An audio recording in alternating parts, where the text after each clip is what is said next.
Dulu, pas SMP, gue adalah orang yang sulit banget berkomunikasi sama orang. Kikuk, malu, ngerasa gak pede, dan ya pokoknya negatif lah. Kalau diri gue sekarang, ngelihat balik ke masa lalu, kayaknya kemampuan komunikasi gue tuh dulu parah banget. Separah itu.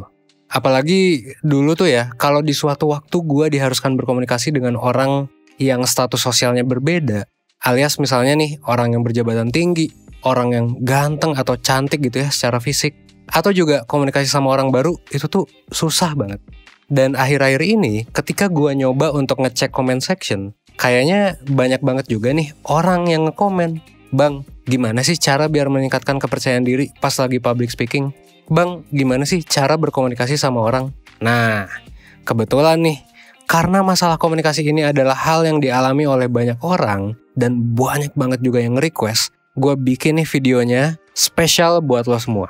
Lo tonton video ini sampai habis biar kita bisa belajar bareng-bareng gimana caranya supaya pede untuk berkomunikasi dengan siapapun. Tapi sebelumnya jangan lupa untuk like dan subscribe biar lo gak ketinggalan video-video lainnya dari 1%.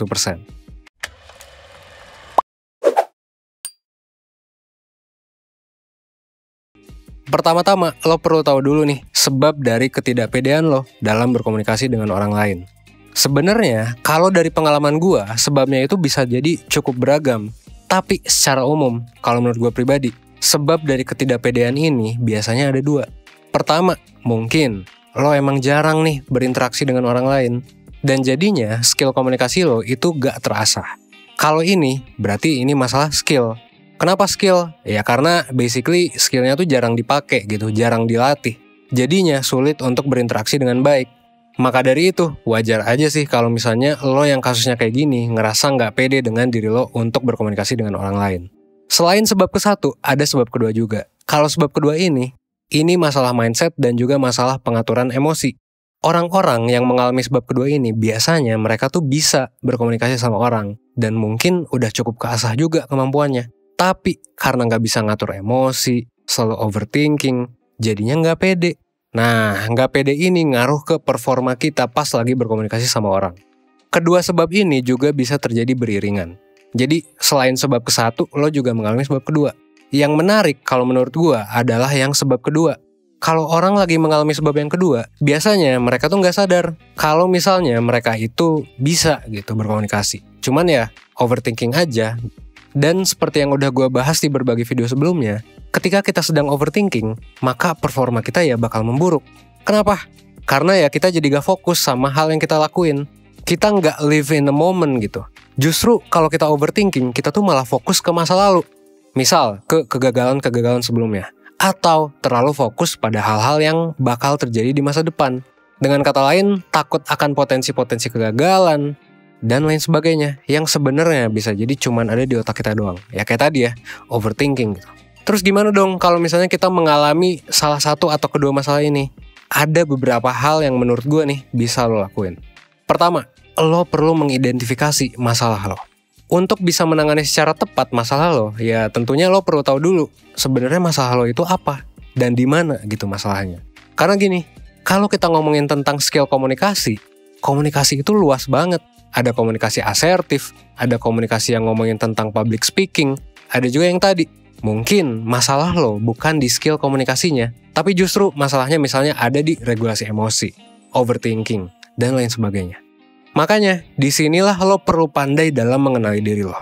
Lo bisa coba buat evaluasi diri, lo juga bisa nyoba untuk berpikir secara mendalam, sebenarnya lo tuh salahnya di mana sih yang masih kurang gitu. Apakah di skill tertentu yang cukup spesifik, misalnya lo susah untuk small talk gitu sama orang. Atau justru masalahnya adalah lo gak pede aja gitu, padahal lo bisa. Balik lagi ya, kalau ngomongin komunikasi, banyak banget aspeknya. Lo perlu catat dan define, perlu didefinisikan. Kira-kira aspek mana aja yang lo masih kurang.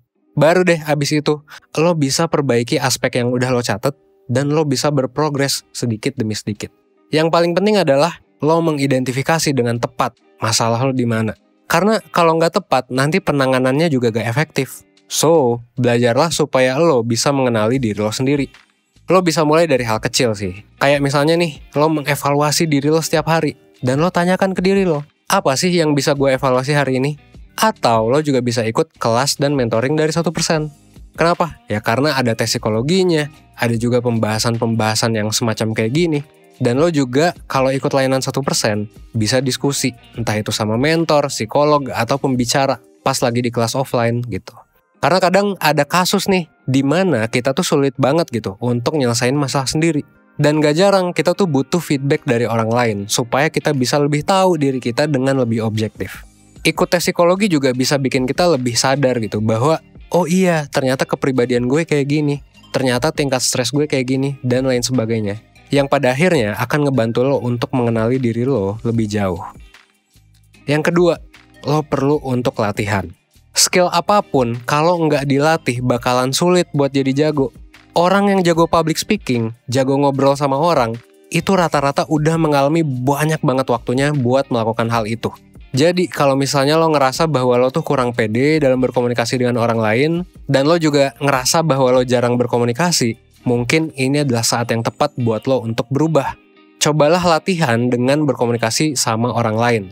Ya, coba ngobrol aja small talk sama orang baru. Lo bisa coba evaluasi diri lo dari evaluasi presentasi di kelas, dan lain sebagainya. Intinya latihan. Karena dari latihan itu, lo bakal bisa mengevaluasi diri lo. Yang mana yang perlu ditingkatin, dan yang mana juga yang emang udah bagus gitu. Yang ketiga, fokus ke orangnya, bukan ke pikiran lo atau ke hasilnya nanti. Biasanya orang yang overthinking atau stres pas lagi komunikasi sama orang, itu hal yang terjadi di otaknya adalah ia memikirkan kemungkinan-kemungkinan yang bakal terjadi. Aduh, gue bingung ngomong apa ya abis ini. Aduh, nanti jokes gue yang ini garing gak ya? Aduh, nanti public speaking gue gagal. Atau nanti gue gak bisa deket sama dia, dan berbagai pikiran lainnya. Pikiran-pikiran kayak gitu, ini harus lo sadari. Dan lo juga perlu ingat bahwa ini hanya terjadi di pikiran lo aja. Lo lebih baik fokus sama hal yang terjadi saat itu. Fokus ke orang yang lo ajak ngobrol, fokus ke komunikasi lo saat itu juga. Lebih baik kalau pas ngobrol ya, lo cari tahu tuh lebih dalam tentang lawan bicara lo, dibandingkan lo fokus sama pikiran lo, atau fokus sama hasil dari obrolannya. Maksudnya gimana? Jadi gini, ketika lo lebih fokus pada pikiran lo dibandingkan sama obrolannya, attention lo atau perhatian lo akan jadi kepecah dua. Jadinya, kalau attentionnya kepecah dua, jadinya performa saat ngobrol bakal nggak maksimal. Harusnya ya udah fokus aja sama hal yang terjadi saat itu. Fokus sama here and now. Gak usah terlalu mikirin tentang hasil dari obrolannya bakal kayak gimana, atau sama pikiran-pikiran kita. Fokus aja sama orang yang ada di depan kita. Mungkin ada dari lo yang bingung, tapi kalau udah fokus, terus obrolannya garing gimana? Atau misal, kan kepikiran terus gitu, harus ngomong apa? Kalau obrolannya garing atau interaksi lo sama lawan bicaranya gak berjalan lancar, awkward gitu misalnya, ya balik lagi, santuy aja. Ingat bahwa ini cuman ngobrol doang. Mungkin sekarang lo sama lawan bicara lo itu obrolannya awkward gitu, misal ya. Tapi bukannya semua obrolan pasti ada awkward momennya. Ini normal kok untuk jadi awkward gitu. Apalagi kalau lo ngobrol sama orang baru. Coba deh, gue pengen lo mengevaluasi diri lo. Coba lo inget-inget obrolan-obrolan pertama lo sama teman-teman lo yang sekarang. Atau sama pacar lo sekarang. Atau sama sahabat lo. Ingat obrolan pertamanya. Gue yakin banget bahwa pasti ada aja at least satu interaksi yang itu tuh awkward moment banget gitu. Pas lo baru kenal mereka. Tapi gak apa-apa, ini wajar. Gak apa-apa banget. Ingat bahwa ini cuma satu interaksi sosial dari ribuan interaksi yang bakal lo jalani bersama mereka. Dan sama orang-orang lainnya. Apalagi kalau lo emang jarang latihan. Tentu ini bakal terjadi sering banget di awal-awal. Dan ini gak apa-apa. Yang perlu kita lakukan adalah terus mengevaluasi diri, terus mengembangkan diri supaya nanti meskipun lo selalu gagal nih di awal, awkward moment, jadi pendiam lah pas lagi ngumpul. Yang penting lo berprogres. Selalu ingat, setiap abis interaksinya gagal atau berhasil, kira-kira lo harus ngapain nih buat mengembangkan diri lo? Apa yang harus lo improve? Itulah yang harus lo fokusin. Dibandingkan lo terus minder, nyalahin diri sendiri, atau jadi overthinking, jadi terlarut dalam kesedihan gitu. Daripada energinya abis buat kayak gitu, mendingan energinya lo fokusin ke pengembangan diri lo. Supaya next time saat lo ketemu orang baru, obrolannya bisa jadi lebih baik. Ingat, yang penting adalah progress. Yang keempat, tips terakhir, ingat untuk santuy aja. Anggap ini sebagai sebuah proses. Kalau lo nonton video ini, kalau berdasarkan statistik ya, maka kemungkinan besar mayoritas dari lo, para perseners nih, itu masih muda. Umur lo bisa jadi di bawah 30 tahun atau di bawah 25 tahun. Atau bahkan lo masih belasan gitu umurnya. So, karena lo masih muda, tenang aja, santuy. Masih banyak waktu buat lo mengimprove diri lo. Perubahan besar itu seringkali nggak bisa instan. Perlu progres yang sedikit demi sedikit. Makanya kan nama channel ini tuh 1% gitu. Karena filosofinya adalah ya untuk melakukan perubahan besar, lo perlu memulai dari perubahan kecil. At least 1% aja perubahan setiap harinya. Kalau lo udah konsisten dengan perubahan kecil itu, maka gue bisa jamin nanti perubahan diri lo setelah berbulan-bulan, setahun 2 tahun gitu, pasti jadi oke banget. Evan yang sekarang ngomong di YouTube nih, yang banyak ngemeng jadi voice over dan bikin 1%, adalah Evan yang pernah juga dulu gak pede. Evan yang pemalu gitu dulu. Dan sering banget awkward kalau ketemu orang. Bahkan sampai sekarang. Tapi ya gak apa-apa. Gue selalu matok di otak gue mindset bahwa ya udah sih gitu. Gue masih muda. Gue masih umur 20-an. Masih banyak yang bisa gue kembangin. Santuy aja. Kalau sekarang awkward, ya udah tinggal evaluasi diri. Apa nih yang bisa dikembangin gitu. Kalau misalnya interaksinya berhasil, ya udah bersyukur gitu. Reward diri kita dan kembangin lagi diri kita. Kalau semua orang punya mindset santuy kayak gini, gue yakin hidup semua orang bakal jadi lebih baik. Makanya ya udah santuy aja. Kalau gagal ya udah perbaiki diri. Kalau jenuh ya udah juga nongkrong dulu aja gitu. Kalau berhasil, maka ya bersyukur sama Tuhan. Semua hal yang terjadi pada kita, apapun itu ya, positif atau negatif, gue yakin pasti ada maknanya nanti.